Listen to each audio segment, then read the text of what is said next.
Bertemu kembali dengan saya Cipta Ning, pengasuh Majelis Dzikir dan Sholawat Sirul Asro Surabaya. Dulur papat limo pancer adalah saudara yang menyertai kelahiran kita.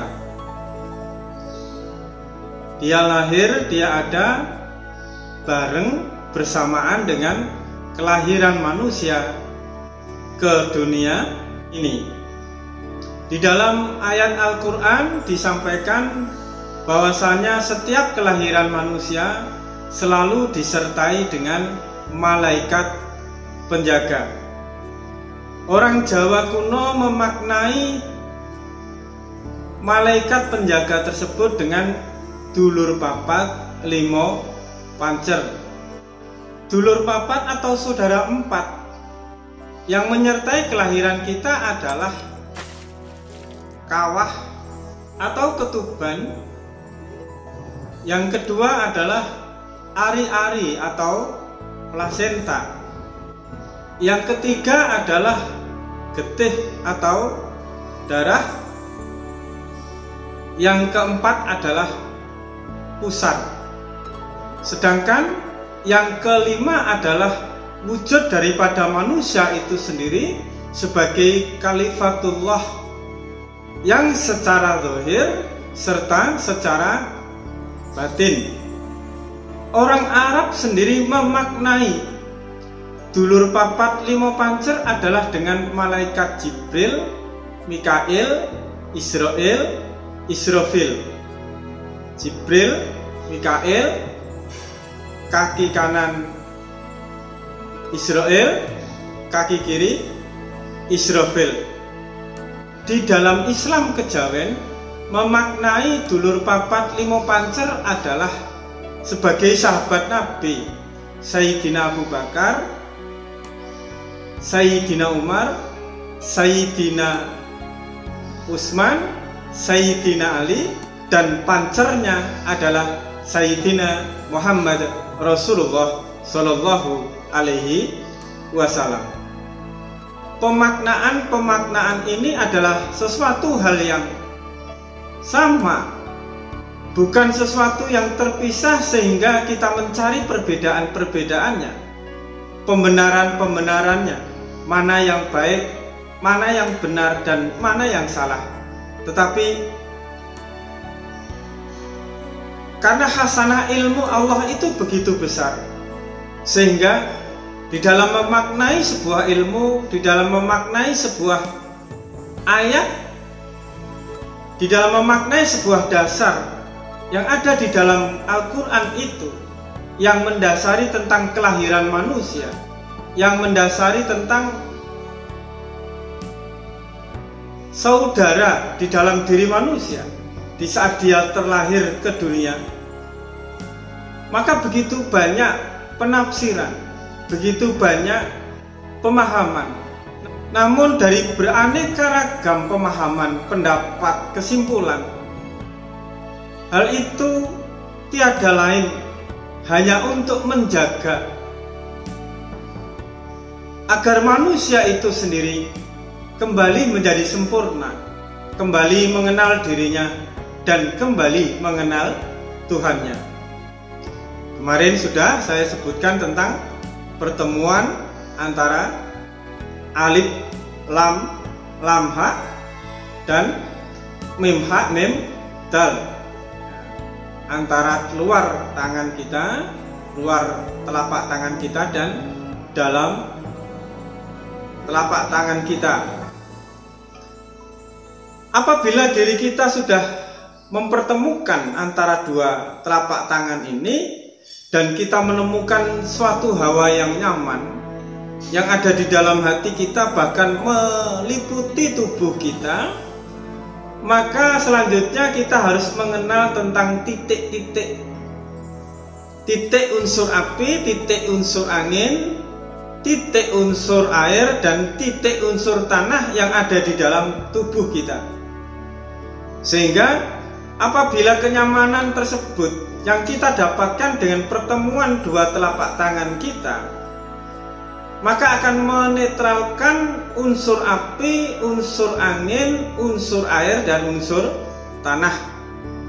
Apabila keempat unsur itu sudah netral, maka nafsu amarah kita, nafsu angan-angan kita, nafsu keinginan kita akan menjadi tunduk, akan menjadi merendah, sehingga yang muncul dan terpimpin oleh jiwa mutmainnah, jiwa yang tenang.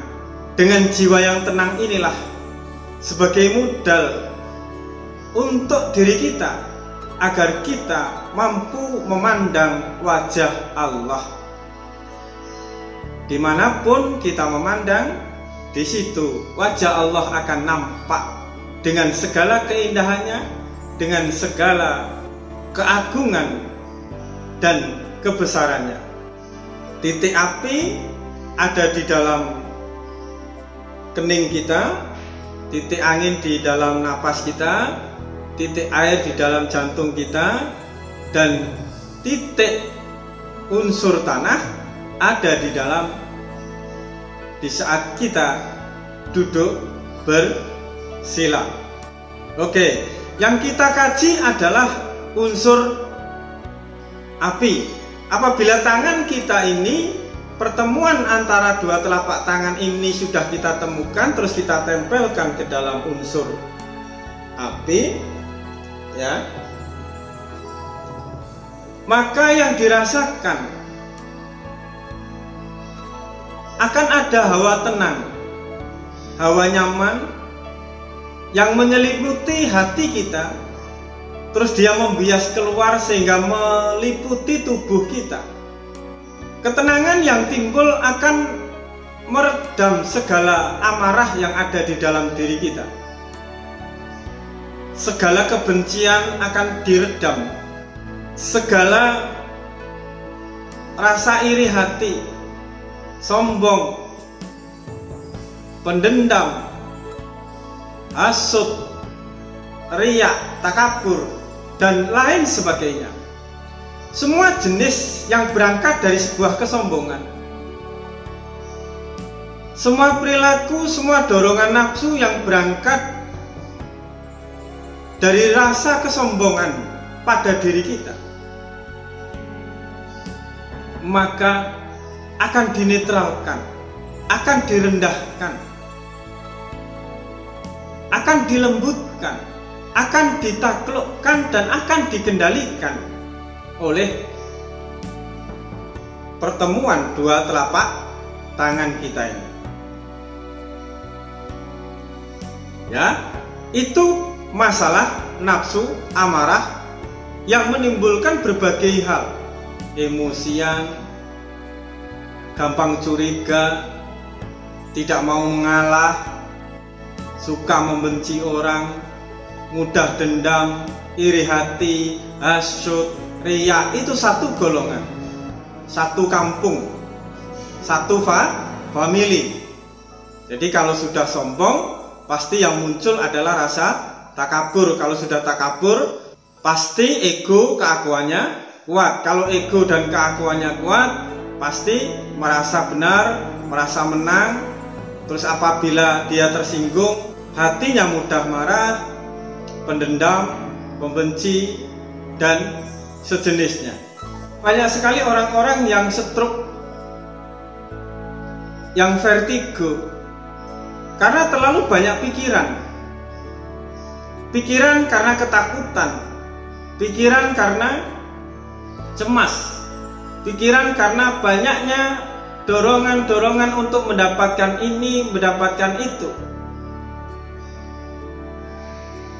Sedangkan dia terbentur oleh keadaan, sedangkan dia terbentur oleh suasana, sehingga dia tidak mendapatkan apa-apa yang dia inginkan. Akhirnya kecewa dan lain sebagainya. Hal itu akan sembuh, ya, seperti vertigo, apalagi itu stroke ringan, gangguan saraf, sakit kepala, mudah pening, mudah pusing, mudah memikirkan sesuatu dan lain sebagainya. Semuanya akan dinetralkan dengan pertemuan antara dua telapak tangan, terus ditaruh di kening. Jadi segala penyakit, baik itu yang fisik maupun non fisik, dan medis maupun non medis, akan terserap ke dalam jempol ini. Dari sini akan dialirkan ke dalam huruf alif. Dari huruf alif ini akan dibuang, dibiaskan keluar, terus diganti dengan kedamaian, diganti dengan keyakinan, diganti dengan kesabaran, diganti dengan obat, diganti dengan terapi dan lain sebagainya, untuk mensirkulasi, mengganti sesuatu yang negatif yang ditimbulkan oleh sifat karena unsur apinya begitu dominan, nafsu amarahnya begitu dominan, diganti dengan sesuatu yang bersifat lembut, yang menenangkan, yang meneduhkan, sehingga imun tubuh itu kembali terproduksi dan mengeluarkan racun-racun, penyakit-penyakit yang disebabkan oleh adanya unsur nafsu amarah yang begitu besar. Nah, pertemuan dua telapak tangan ini sesuatu yang luar biasa. Kemarin di video yang kemarin sudah saya sebutkan, ini adalah pertemuan antara dua kekasih yang hawanya mampu menenangkan, mampu mengobati segala penyakit, baik itu secara medis maupun non medis. Jadi sudah banyak sahabatku dan saudaraku di meditasi kuantum yang mempraktekkan meditasi ini, dan tanggapannya, hasilnya luar biasa. Bisa menolong mereka dari penyakit medis dan non medis, karena segala sesuatu itu bersumber daripada pikirannya sendiri, dari hidupnya sendiri, dari gaya hidupnya sendiri. Dan dengan meditasi ini insya Allah akan datang pertolongan daripada Allah Subhanahu wa Ta'ala.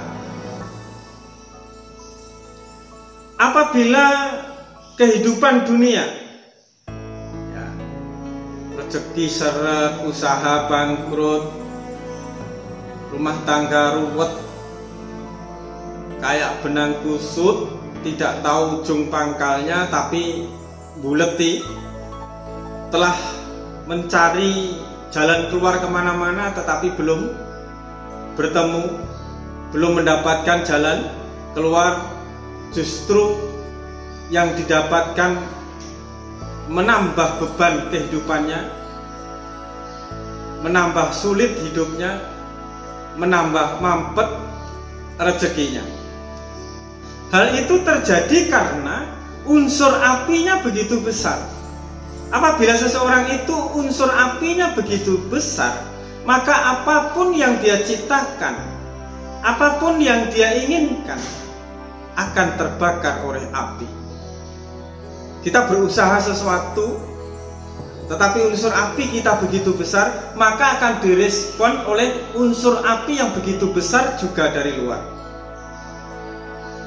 Pekerjaan kita karena didorong oleh unsur api yang begitu besar, maka akan dibakar oleh unsur api yang begitu besar juga dari luar diri kita. Karena apapun yang ada di dalam diri kita, sesuatu di luar kita hanya merespon apa-apa yang ada di dalam diri kita. Apabila unsur api begitu dominan, begitu besar dan tidak dinetralkan, maka yang terjadi adalah kita akan direspon oleh api-api dari luar diri kita yang lebih besar, yang menghanguskan, yang membakar cita-cita kita, usaha kita, keuangan kita, finansial kita, kesehatan kita, keluarga kita, dan lain sebagainya. Semuanya terbakar oleh api yang kita pantik, yang kita undang oleh diri kita sendiri, karena unsur api yang ada di dalam diri kita tidak kita netralkan, sehingga membakar dan mengundang api dari luar diri kita untuk datang kepada kehidupan kita dan membakar apapun yang ada di dalam kehidupan kita sehingga tidak tersisa. Jadi meditasi ini adalah sesuatu yang luar biasa. Leluhur kita meninggalkan sebuah peninggalan meditasi yang belum pernah dan jarang sekali diungkap oleh para pelaku spiritual. Namun meditasi yang begitu simple ini luar biasa efeknya. Oke, ini adalah manfaat daripada mempertemukan dua telapak tangan, terus kita tempelkan di sini. Tentunya dengan duduk bersila, tangan begini. Tapi sebelum begini, kemarin juga harus dipahami, video yang kemarin juga harus dipahami. Video seri sedulur papat limo pancer yang seri 2 harus dipahami. Sedulur papat limo pancer yang seri pertama pun harus dipahami. Karena langkah selanjutnya saya akan mengadakan live tentang pengobatan secara live dengan teknik meditasi ini. Pengobatan terus memutus mata rantai, bisa karena orang tua kita mengambil pesugihan dan lain sebagainya, mau menyempurnakan leluhur kita, terus mendatangkan keberkahan di dalam kehidupan kita dan lain sebagainya. Intinya adalah dengan meditasi ini nantinya saya akan live sehingga paham dan mudah mencapai puncak daripada meditasi, yaitu kekosongan suwung yang abadi. Jadi nanti akan live untuk membuang sesuatu yang negatif di dalam diri kita dan kita mengisi sesuatu yang positif. Selanjutnya di dalam lab tersebut untuk menyelami potensi-potensi ilahiyah, hasanah-hasanah ilahiyah di dalam diri kita, sehingga kita mampu mengenal Allah kembali menjadi diri yang sempurna seperti awal diciptakan oleh Allah Subhanahu wa taala, menjadi diri insan kamil mukamil yang telah dicontohkan oleh junjungan kita Nabi besar Muhammad Sallallahu Alaihi Wasallam. Saya kira cukup sekian. Semoga manfaat. Ingat, tetap waras dan tetap fokus. Wassalamualaikum warahmatullahi wabarakatuh.